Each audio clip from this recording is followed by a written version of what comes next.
My father and mother started farming on our farm in North Dakota in 1930 when they got married, which was still in the wake of the Dust Bowl. And so those first years for them were enormously challenging.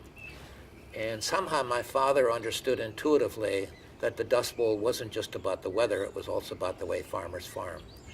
And so he became determined that that would never ever happen to his land again. He was going to farm differently.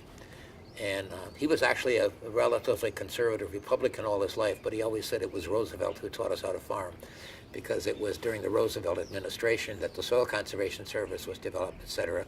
And he didn't always agree with everything the Soil Conservation said, but taking care of the land was essential. And I can still remember him lecturing me from the time I was probably 5 years old with his finger stuck out at me about how important it was to take care of the land. It was more important than making money. It was more important than anything else.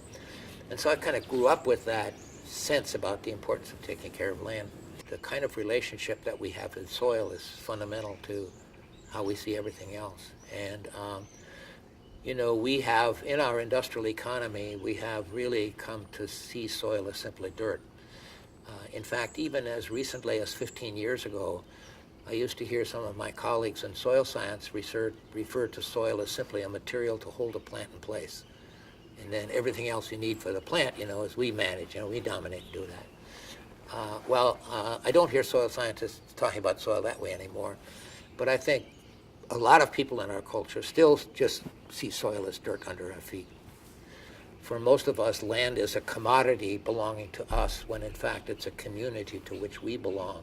And that's the transition we have to make in our culture.